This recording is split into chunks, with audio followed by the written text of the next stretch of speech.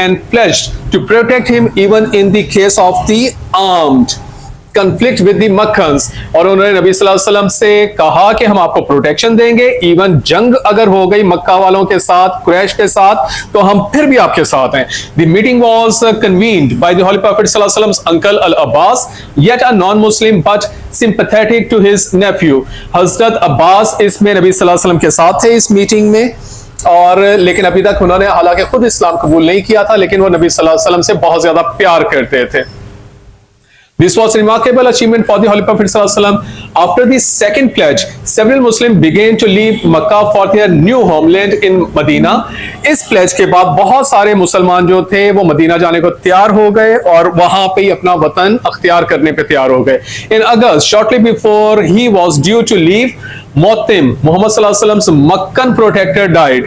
तो ये इनके लीव करने से जस्ट पहले एक और शख्स जिसका नाम मोतिम था, जिसने नबी सल्लल्लाहु अलैहि वसल्लम को वक्ती तौर पे प्रोटेक्शन दे दी थी, इसकी भी डेथ हो गई. अब जो थे, अब तो हालात बहुत ही ज्यादा खतरनाक हो गए थे, क्योंकि आपने ये पढ़ा हुआ है कि विदाउट प्रोटेक्शन उस वक्त के मक्का में किसी को भी मारा जा सकता था और उससे रिपोर्ट भी तलब नहीं की जा सकती थी, लाइक उससे पूछा भी नहीं जा सकता था. तो ये बहुत खतरनाक एक डेवलपमेंट हुई थी. Some of the elders of the Quraysh simply wanted to throw Muhammad sallallahu alaihi wasallam out of the Makkah, but they were overruled by those who felt that to allow him to join those unprincipled renegades in the Yasrib would be dangerous. तो जब ये सब कुछ हुआ, मोतिम की death हो गई, तो उस वक्त जो कुरैश के कुछ लोग आपस में बैठे, अगेन मीटिंग हुई. उनमें से कुछ लोग तो इस चीज के फैसले पे पहुंचे कि नबी सल्लल्लाहु अलैहि वसल्लम को मक्का से बाहर निकाल दिया जाए. लेकिन कुछ शरारती लोग जो थे, जो साजिशी लोग थे, वो भी उनमें शामिल थे. उन्होंने कहा कि नहीं, इनको जिंदा नहीं जाने देना, क्योंकि अगर ये यस्रब के लोगों के साथ जाके मिल गए तो इनकी ताकत बढ़ जाएगी, जो हमारे लिए खतरनाक होगी. Abu Jahl came up with a plan, और अबू जहल ने एक बहुत शैतानी मंसूबा पेश किया. Each clan would select a strong and well protected young man. Abu Jahl ने कहा कि कुरैश के अंदर जितने भी कबीले हैं उनमें से एक ताकतवर और वेल प्रोटेक्टेड यंग मैन को सिलेक्ट किया जाए, हर ट्राइब में से एक एक शख्स लिया जाए, collectively they would represent the entire tribe and would kill Muhammad sallallahu alaihi wasallam together. और ये तमाम जो एक ग्रुप बन जाएगा तमाम ट्राइब का, ये क्रैश को रिप्रेजेंट करेगा, ये इकट्ठे मिलकर नबी सल्लल्लाहु अलैहि वसल्लम पे हमला करेंगे और उनको नौज़ुबिल्लाह शहीद कर देंगे। There would be no vendetta और इसकी कोई पूछ-बूछ भी नहीं होगी, because the Hashim could not take on the whole Quraysh, क्योंकि बनु हाशिम का जो छोटा सा एक ट्राइब है ये क्रैश के साथ जो है वो पंगा नहीं ले सकता। The Holy Prophet sallallahu alaihi wasallam was divinely informed of their plot and so quietly started his journey of Hijrah in Safar of the 14th year of the prophethood or 622 AD। तो जब ये हुआ तो उस वक्त तो फिर बहुत ही जरूरी हो गया था कि वहां से निकला जाए, तो फिर नबी सल्लल्लाहु अलैहि वसल्लम ने वहां से मदीना की तरफ कूच किया, जो कि ईयर था 622 AD और 14th year of the prophethood था। At this time, the Muhammad sallallahu alaihi wasallam was a trustee of the several deposits of the Quraysh. The Prophet summoned Ali and said to him, इन हालात में भी नबी सल्लल्लाहु अलैहि वसल्लम को इतना ज्यादा अपनी अमानतों का फिक्र था जो कि कुरैश वालों ने या अहले अरब ने, अहले मक्का ने नबी सल्लल्लाहु अलैहि वसल्लम के पास रखवाई हुई थी, कि इन हालात में भी नबी सल्लल्लाहु अलैहि वसल्लम वो अमानत में खयानत नहीं करना चाहते थे, नहीं की। उन्होंने हजरत अली को बुलाया और इन अल्फाज में उनको बताया, I have been commanded to emigrate, कि मुझे मक्का से मदीना की तरफ कूच का हुक्म है। I shall leave for Medina tonight, मैं आज रात मदीना की तरफ निकल जाऊंगा। Sleep in my bed tonight, आज रात मेरी जगह पे सो जाओ। And cover yourself in my sheet, और मेरी चादर अपने ऊपर ले लो। No one will harm you, कोई तुम्हें नुकसान नहीं पहुंचाएगा।